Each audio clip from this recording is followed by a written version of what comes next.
Hey folks, my name is Shay Parker and this is RTFM, the show where I teach you how to play a game, because I'm trying real hard to get that nerd S rank. And if you're here, it means you want to learn how to play Middara. And I don't blame you, this game is cool. It brings all the elements of your favorite JRPGs to the tabletop. I'm talking about fully customizable characters, monstrous enemies, and a truly epic story. And when I say epic, I mean epic. This is the adventure book that you'll be working with. Now, I've been playing this game a lot to learn the rules, and I'm only like this far into it, so it'll last you a good long while. On top of that, there's some great artwork and fantastic miniatures that are just begging to be painted. I wish I had the talent to do so. Now, I'm gushing about this game because I really do like it, but in the interest of full disclosure, Succubus Publishing has paid for this rules video. That being said, I'm not really here to review Middara, just to teach it, so do with that as you will. In this game, you'll be playing as a group of adventurers in the fantasy world of Middara. Middara is linked to Earth through portals, and the one you came from just happens to be located in Seattle on the Earth side, so you'll notice a fair bit of cultural crossover. Coming to Middara has some pretty big consequences, namely eternal youth, so long as you don't get yourself killed, and the advancement, a transformation from your original human form to your true Middaran self. Now, this might come with some physical transformation too, so don't be surprised if you now have bat wings, a tail, or some unnecessarily large muscles. If you want to learn more about the history and lore of Middara, Succubus has put together a pretty extensive video on just that topic. Getting to the game itself, there are two ways to play. The first, which is what I'll be teaching in this video, is the campaign. This is where that 10-pound storybook comes in. You'll choose between your starting characters and take part in a wild adventure that designers think could easily take you a year to fully complete. Of course, if you're looking for a more contained experience, this game also provides individual dungeon crawls that you and your friends can complete over the course of an evening. Most of the rules are the same for both, and if you know how to play the campaign, the crawls will tell you everything else you'll need to know. This game is meant for 4 players, but there are 2 and 3 player variant rules that you can find on the Succubus Publishing website. And lastly, there's been a rules update, so whenever I mention something that's changed, you'll see this symbol right here. If you already know the game and you're just here for the new rules, I have a much shorter video detailing what those are. Link in the description. Also, because my copy is a first edition and the Kickstarter going on is for a reprint, some materials will be a little bit different than what you might get. All that being said, let's learn how to play Middara.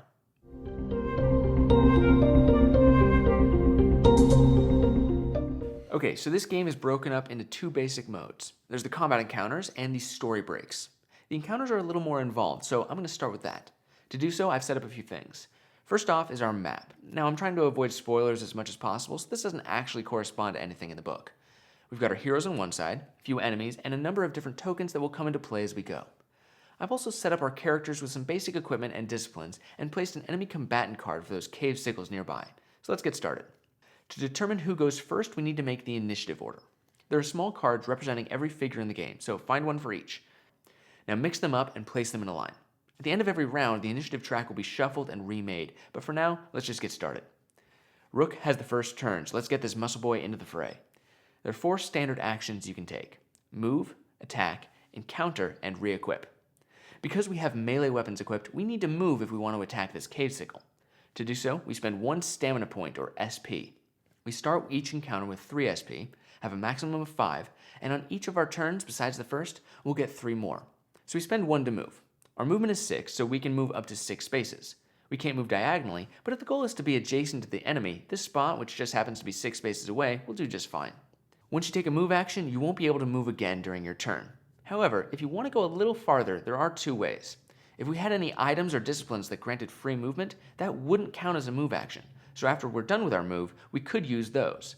Or at the end of a move action, you can spend SP to get 2 more movement points for each SP spent. However, you can't move through enemies, and because the sickle is surrounded by dangerous terrain that will kill us, let's just stay where we are. You have to complete actions or abilities before performing another one, so this ends our movement. We can make an attack against the cave sickle, which costs 2 SP, but I'll talk more about the attack action a little later. Instead, because we're adjacent to this loot tile, we can spend 1 SP to take an encounter action and pick it up. To find out what that gets us, we need to look at the encounter page, find the entry under blue loot, and use this decoder to find out our reward. Nice. Now, even though Rook picked it up, all gold is shared by the party. Of course, sometimes you find items, and those are kept by the person who found them, so keep that in mind before making one person the designated kleptomaniac. Encounter actions may also be used in ways that the current encounter will designate, such as activating an objective or picking up an encounter-specific item. We've got 1 SP left, so we could hold on to it and end our turn, or make a re-equip action. Taking a look at our items, you can see we can hold a bunch of stuff. We've got 2 hands for holding weapons, 1 armor slot, 1 accessory, 1 core, 3 relics, so we have room for 2 more here, and 3 consumables, or 4 in Rook's case. We also have a pack where we can hold 3 of any unequipped items. If we want to use any of our pack items though, we'll need to take a re-equip action. Simply spend an SP and shuffle your items around however you like.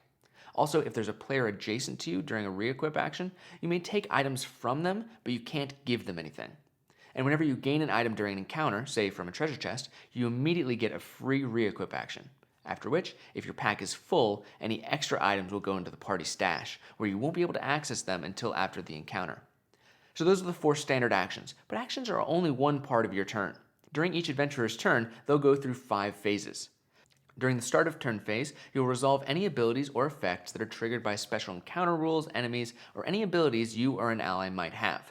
This won't always come up. After that, you move on to the status phase, where any abilities or effects that have the status condition tag are triggered. Those 2 phases are kind of the same, but they're differentiated for timing reasons. Next is the refresh phase, where you'll gain 3 SP, except on your first turn because you already have 3, and any exhausted cards will unexhaust. After refresh is the action phase, where you can spend SP on actions and abilities like we've been talking about. And lastly, we have the end of turn phase, where you resolve anything that gets triggered at the end of a turn, just like the beginning of turn phase. And all of this, plus information on your standard actions and abilities, can be found on this reference card. I'll talk about the abilities after we go through attacks. Just a couple basics to finish up with. You've probably noticed these totems on the board. These are used to represent hidden information. As soon as a character has line of sight to a totem, pause your action, reveal the corresponding hidden text, and do whatever the game tells you. Then continue your action as normal. To determine line of sight, you need to be able to draw a line from the center of your character's space to the center of the space you want to see. This red bordered area is obstructing terrain, which, along with enemies and the edges of a map tile, will block line of sight. Revealing a totem might involve spawning loot, spawning monsters, or occasionally adding onto the map, which uses the diagram book to show you where things go. So make sure you leave a little bit of space around your map tiles. And lastly, a couple things regarding movement. While you can't move through enemies, you can move through allies, though it does cost an extra movement point to do so, and you can't end your move on a space with an ally. If you're adjacent to an enemy and you try to move anywhere, you'll first provoke a break attack, what you'd call an opportunity attack in D&D. You can provoke break attacks from multiple enemies, but each enemy can only make 1 break attack per turn. Of course, if you can fly like Remy here, you won't provoke break attacks, and you can move through allies, enemies, and over most special terrain with no penalties. Fly is a condition tag, of which there are many, and I'll talk more about terrain a little later. Lastly, let's talk about being defeated in combat. I know, no one wants to think about their own mortality, least of all me, but it's gonna happen. If you ever gain damage tokens equal to or greater than your max HP, you are defeated. Remove your figure from the board, and you will unfortunately be out of the game until you're revived or until the encounter is ended. If everyone in your party gets defeated, that's obviously going to count as a loss, but that doesn't mean the game is over. The story usually continues, and you'll just limp your way back home. There's also another way for you to lose an encounter. If during a round no opponent has taken any actions or been spawned, you'll place an urgency token at the end of the initiative track. Accrue 4 of these, and all adventurers are defeated. So even if you killed all the monsters, you can't just mess around. I'll talk more about winning and losing encounters when I go over the campaign rules. For now, let's move on to something a little spicier.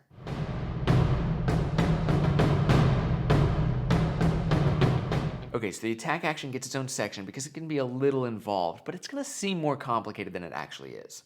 A lot of the stuff in the manual is covering potential outcomes and how to manage them, but the main sequence of events goes pick a target, roll some dice, see if you hit, and if so, deal some damage. But let's go through it step by step. When choosing a target, it needs to be in range and you need to have line of sight to it. Melee weapons are in range if you're adjacent to the target, or if the weapon has reach, the target can be up to X squares away. Ranged weapons will list their max distance, so this longbow can hit a target up to 6 spaces away, and unlike movement, with range you can count diagonally. If you're ever attacking through any allies though, you'll have -1 to your attack roll. Next, let's look at your weapons to see which dice you roll. This war axe, for example, rolls 2 white dice, whereas the longbow rolls a white and a purple. If you're holding 2 one-handed weapons, each will provide 1 die. These short swords each roll purple, but they also combo with light weapons, meaning that if the other weapon you're holding is light, they become stronger.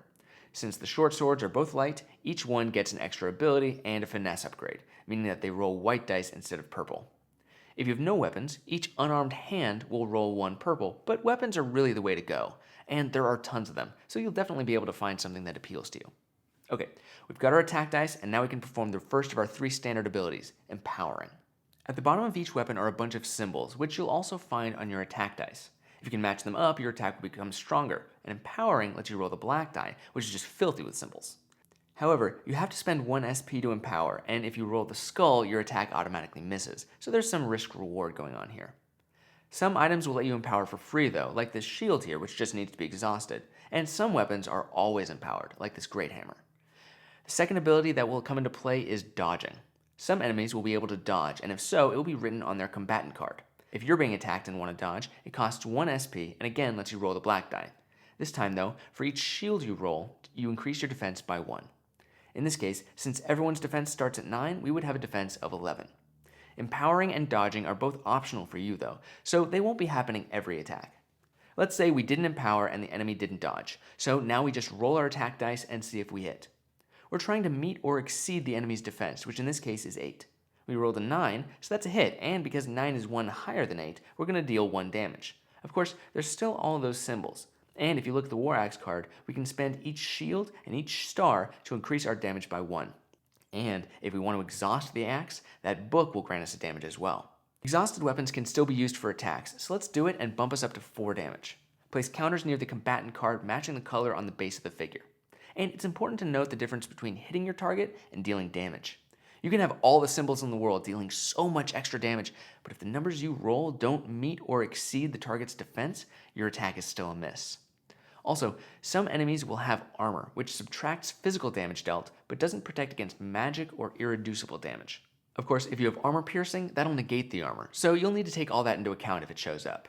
And after armor is subtracted, an enemy might have resistance to a specific damage type, which reduces final damage by half rounded up. After the attack, if you've missed or dealt no damage, the target might counter. Again, check the combatant card to see if it can. Countering is also the last of the 3 standard abilities, so again if the attack missed or dealt no damage, you can counter. Countering costs 2 SP unless you used the dodge ability and didn't get hit. If you successfully dodged, it only costs 1. A countering target will make an attack against the figure who attacked it if possible. Check for line of sight and range and all that. If you don't have line of sight because a different enemy is blocking you, you can attack that enemy instead. Whenever a counter happens, the initial attack immediately ends. This counter follows the same rules as attacks, meaning if the counter misses or deals no damage, it can also be countered, so there might be a little back and forth. But if no counter is made and you didn't miss, you move on to the follow-up step. Some items or disciplines will grant a follow-up ability that may be used to affect the target or others around you, but I'll talk more about that when I get to spell-like abilities. So to recap, choose your target, build your combat dice pool by looking at your weapons, empower if you want to, check to see if the target dodges, roll your attack, and if you have abilities that increase your attack roll, you can use them here. If you hit, determine damage by the difference between the attack and the target's defense, and if you have abilities that increase damage, use them here.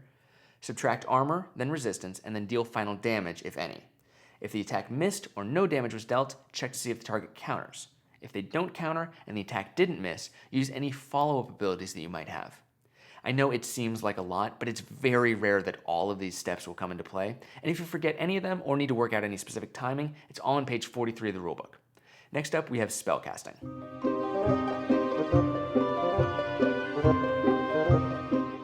Casting a spell works a lot like making an attack, but there are a few key differences. First off is that you need an item or ability that lets you cast a spell. So let's pick up this magic staff and get to work. Looking at the bottom of the card, we have this basic magical attack spell that costs 1 SP to cast. So next we choose our target.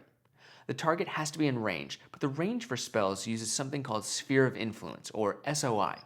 This is an area around your character in which targets can be affected by spells and spell-like abilities.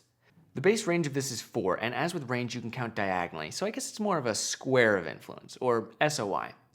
The only thing that blocks SOI is obstructing terrain, so in this case you would be able to target any of these sigils, even though some of them are in the way of others. Similar to attacking, you can pay 1 SP to empower your spell. Roll the black die and increase the spell's force by 1 for each book you roll. Unlike attacks, the penalty for rolling the skull is greater. Now, not only does your spell fizzle out, you also take 3 irreducible damage. Whether you empower or not, you'll determine your force by rolling your casting die. Everyone's base casting die is purple, but our magic staff gives us a casting upgrade, so we're rolling white instead. Our spell has a base force of 6, so if we roll a 5 here, our force is 11.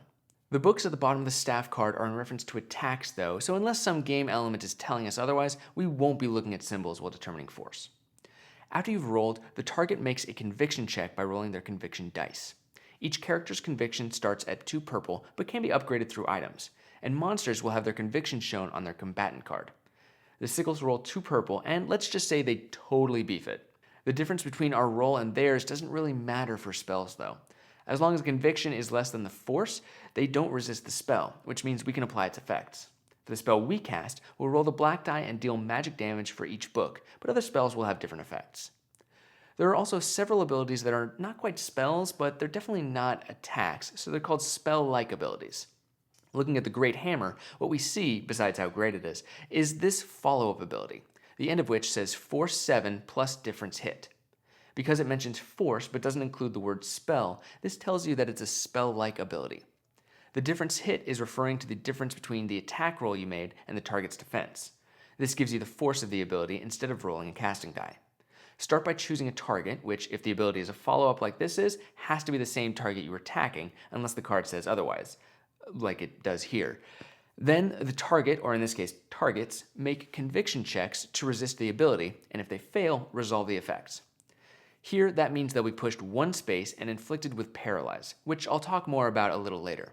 Of course, these sickles would get pushed into the dangerous terrain, so they'd die before the paralyze even sets in. So that's spells and spell-like abilities. If you forget any of these steps, they're all laid out on page 51 of the manual. Next up, we've been hurting these sickles something fierce, so let's give them a chance to fight back and learn about enemy AI.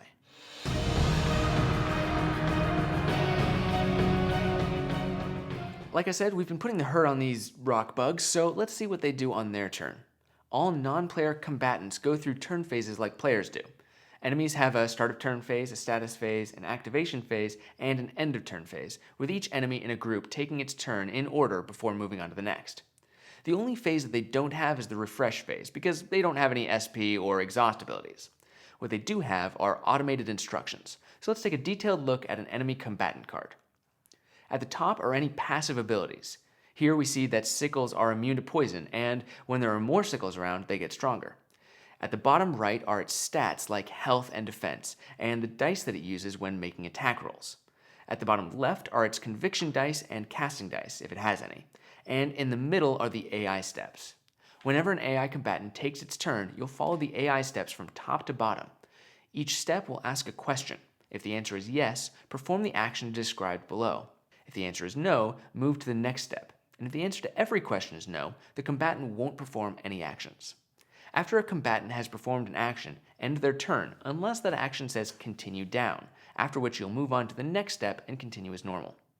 Sometimes the actions will tell you who to target, such as the nearest opponent, but if it doesn't, or if there are multiple targets that qualify, pick the target that has the highest initiative. In this case, if the sickle wants to attack the opponent with the most damage, but Rook and Zeke haven't taken any damage, the sickle would attack Rook because he's higher up on the initiative track.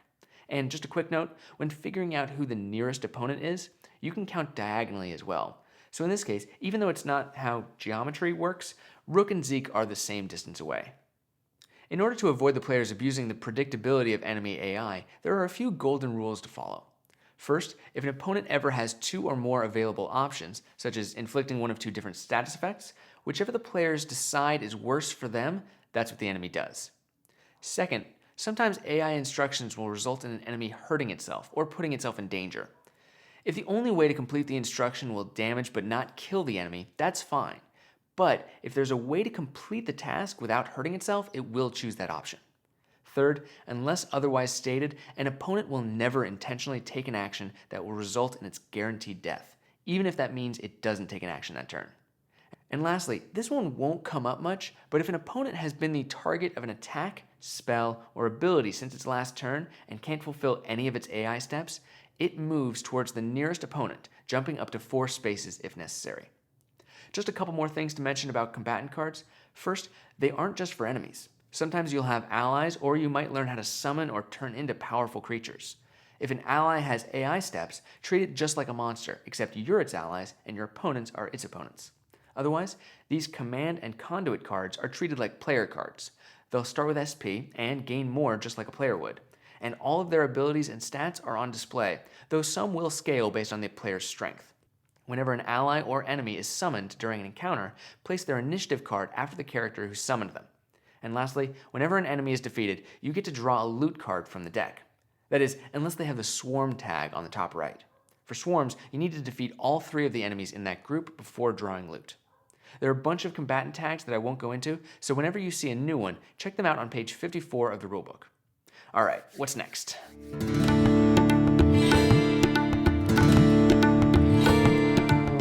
Yes, we're almost ready to get to the campaign mode, but before we do that, there are a few bits and bobs that didn't quite fit into any of the other sections I've covered so far. First off, I've mentioned terrain a few times, so let's go over the terrain types. These are determined by the border of the space. If there's no border, it's a normal space. As we've mentioned before, red is obstructing and white is dangerous. You can't move into obstructing terrain and it blocks line of sight. If you enter a dangerous terrain tile, you are immediately defeated, and unless you get revived somehow, you're out of the game for the rest of the encounter. Blue terrain is water. Moving out of a water space costs 1 extra point of movement, and while in water, you can't dodge. Water might also have current, which will push you a number of spaces at the end of your turn. The strength and direction of the current will be detailed in the encounter setup. If a current or any other forced movement pushes you into obstructing terrain or another figure, you'll take 1 irreducible damage for each space you are not able to move. Green spaces are hindering terrain. These cost an extra point of movement to leave like water, and if you're attacking into or through hindering terrain, your attack roll suffers a -1 penalty. And this can stack if you're also shooting through an ally's space. Brown terrain is muck and causes all actions with an SP cost to increase their cost by 1. And lastly, orange is special terrain, and its effects will be detailed in the encounter's description. Muck and special terrain can look kind of similar, so there's a symbol that differentiates them. Terrain tiles can also be added to a map at the beginning or in the middle of an encounter, potentially replacing what was originally there. For example, the ubiquitous plank can be used to drop a plank token of varying size on the board, covering up anything except obstructing terrain and turning it into normal terrain. Seriously, MVP this card. And lastly, it's not a terrain type, but some spaces are on higher elevation than others. If the difference between heights is 1, you can move back and forth no problem. If the difference is 2, you can only go from higher to lower. And if the difference is 3, if you move from higher to lower, you get defeated. Of course, all of that is negated if you can fly. Also, you can't make melee attacks against creatures if the elevation difference is 2 or more, but you can hit them with a ranged attack if you have line of sight. Thing is, unless you or they are standing at the edge of the higher elevation space, neither of you will have line of sight to each other. In combat, you might want to get an edge up on your opponent. There are a number of ways to do this. If you and an ally are standing on opposite sides of an enemy, you're flanking them, and any melee attacks you make will gain a +1 to your attack roll and +3 damage if you hit. If you're attacking with an item that grants backstab, that bonus goes up to +2 on the roll and +5 damage on a hit. Of course, you might want to skip your attack roll altogether and just deal some direct damage. Items that can be thrown allow you to do just that. When you use a throw item, choose a target with an SOI, roll the dice shown, and deal that much damage to them. Easy as pie. That you throw. Another way to get a leg up is by using ability tokens or imparting negative or positive effects. Ability tokens can be spent to perform some cool moves like healing allies or rerolling dice. How they work and how many you can have are detailed on the discipline that grants them. Effects are a little different. On the negative side, these are things like darkness, which makes you an easier target to hit. On the positive side, you have things like barrier, which grants you +1 armor.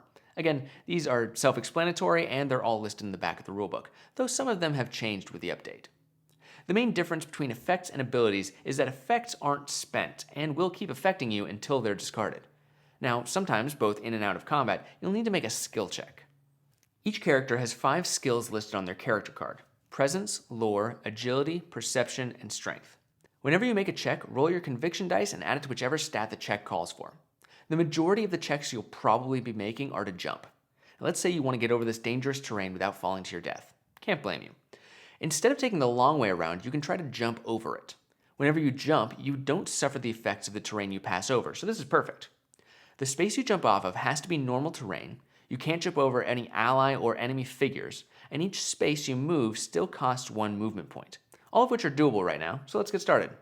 First, pick the space you want to land on and count how many spaces you're jumping over. Then make an agility check with a difficulty of 10 + 2 for each jumped space after the first. meaning the difficulty for our jump is 12. Rook is not the most agile of folks though, so let's say he doesn't quite make it. On a failed jump, you end your movement in the first space you tried to jump over, which would spell the end for our big beefy boy, but there are 2 ways to save him.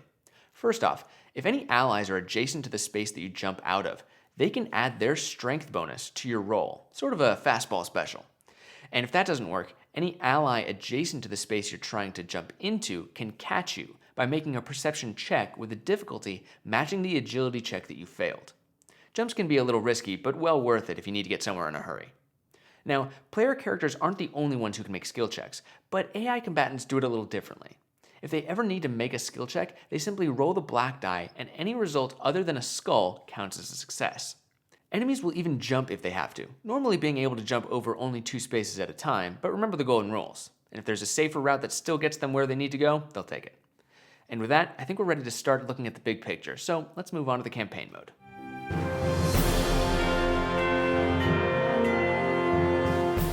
Okay, so we know how to fight. Now let's learn how to love. Or at least how to do the not fighting stuff. As I mentioned before, this game has a massive campaign book, and this is what you're going to be looking at every time you play. In the beginning of the game, you'll read through a bit of story, get some starter items and disciplines, don't worry, you can change those later, and be thrust into your first encounter. Give your character their starting 3 SP and look at the encounter page to set things up. First, these will show you which map tiles to grab, how to arrange them, what tokens to place on the board, where your party members will start, where to put enemies, if there are any, and any extra terrain tiles to add, like this obstructing terrain square in the middle. You'll also see your win and lose conditions, as well as any special encounter rules and red text for any hidden information. There isn't much to do at the start of your first encounter because you're all sweet summer children, but after that, each time you start, there's a prepare phase to go through. First, get your starting SP, which will be 3 for a good long while. Then, if you've taken a lot of damage or were defeated in the last encounter, you're going to heal up to half of your max health. You'll also lose any effect tokens you acquired, but you'll keep all of your ability tokens. And lastly, you'll unexhaust any exhausted cards and remove any used tokens from your per encounter abilities. Sometimes, after an encounter, you'll be told to restore adventurers. When this happens, heal to full and discard all effect and ability tokens, unexhaust cards, remove all used tokens, and unflip any flipped cards. The encounter page will also tell you what level the loot drops are going to be, which means we're going to need to build our loot deck a certain way. On page 20 of the rulebook, you'll see a chart showing the makeup of each level of loot deck, so we'll need 3 4 gold cards, 4 5 gold cards, and so on. These last 3 cards are a little special. When you draw the item card, roll 2 white dice and randomly take an item based on what you rolled, making sure to stay in the same loot level, so the mundanes for now. For monster loot, find each item dropped by the monster you defeated when you drew the card, then randomly pick one. Besides being weird and cool, they may have the materials tag, which will come in handy in a moment. And when you get a unique item card, take all of the unique items available from the appropriate loot tier, shuffle, and randomly draw one. One thing to note though is that if the game ever instructs you to gain random consumables, you'll combine the cards from your current and all previous tiers before drawing. Speaking of items, occasionally you'll hit what's called a story round. During story rounds, you can freely trade items between characters and the party stash, buy and sell items at the shop, train disciplines, and go on side quests or bounties. The shop needs to be set up before you can interact with it though, so check the current shop level and put out all basic items and one random unique item from that level. That unique item will only ever be available at this shop, so make sure not to include it next time you build a shop or if you randomly draw unique items later. You can buy items for their listed price or sell items for significantly less. Consumables can't be sold, but all other items will earn you gold based on their tier. Mundane items get you 5 gold each, common gets you 10, uncommon is 20, and rare is 40. Also, if the item was unique, add 10 gold to the sell price. Weapons, armor, and cores can also be upgraded at the shop. There are basic upgrades that you can automatically buy and monster upgrades that you can gain access to after bringing back those monster items with a material tag. Once you get this sickle venom, for example, the venomous upgrade will be unlocked in the shop. The cost of the upgrade depends on the rarity of the item you're upgrading, so 15 for mundane, 30 for common, 50 for uncommon, and 75 for rare. Once an item is upgraded, you can remove the upgrade if you want, but in order to put it on something else, you'll have to pay the upgrade cost again. Unique items don't cost more to upgrade, but monster items and story items can't be upgraded. Also, two-handed weapons can hold 2 upgrades, but everything else can only hold 1. Side quests and bounties are pretty simple. If you choose to do a side quest, go to the page listed and continue until it's complete or you fail. Then come back to the story round and keep going. Bounties work like side quests, but are separate booklets with longer storylines. The first print of this game came with this one bounty, and there will be even more coming on a regular basis. You can only perform each side quest or bounty once, but side quests are tied to the current story round, so you might as well try them before moving on. And finally, I've saved the best for last. One of my favorite aspects of this game is the character customization. During the game, you'll gain XP and spend them on disciplines, which grant you new abilities and actions. There are 5 discipline trees to choose from. Assemblage, bend nature to your will in a wide variety of ways, also the only tree that lets you summon creatures. Cruor, use your own life force to fuel deadly attacks and try not to die from self-induced bloodletting. Martial, hit things hard like a good soldier boy. Sanctus, keep your friends alive when they rush headfirst into the meat grinder. And Subterfuge, learn how to avoid getting hit for once and sneak attack like the rogue that you always wanted to be. Every time the game grants you XP, each character will earn the same amount and can spend it as they see fit to learn disciplines. I recommend using the adventure sheet that you can find in the rulebook or on the website if you want to print it out, which will help track XP, gold, party members, and achievements. Now your first level 1 discipline costs 3 XP as it says on the card. But if you get another level 1 discipline in the same family, it'll cost 1 XP more. So diversifying is a little bit easier, but these disciplines combo with each other really well, so it might be worth it. You have to start with level 1, but once you have one of those, you can go to level 2 and so on. For example, this is my setup with Rook right now. I've gone the Cruor route because he's got a lot of extra blood to give, but I've also taken the Assemblage and Martial disciplines to make sure he actually hits things. After you're done training, buying things, and going on side quests, continue on with the main story, and keep going until you reach the end, or you reach a different end. It is possible to lose this game, but there's nothing stopping you from trying again like you're reloading a save file if you want, so don't let that discourage you. And that's all you need to know to play Middara. Now, there are a few things I didn't go over, namely Abraxas dice, which is sort of like the Gwent or Blitzball of Middara. It's a minigame that will come up sometimes, but you won't get to it or a fair number of other mechanics for a while, so I didn't feel like they were really necessary to include here. They're all in the manual, and I'm sure you'll be able to figure them out when they eventually go up. Lastly, I want to thank Succubus Publishing for asking me to teach this behemoth. Working with you guys has been a pleasure. If you're a game developer and want to commission a rules video, feel free to get in touch. Everyone else, enjoy Middara, and I'll see you next time.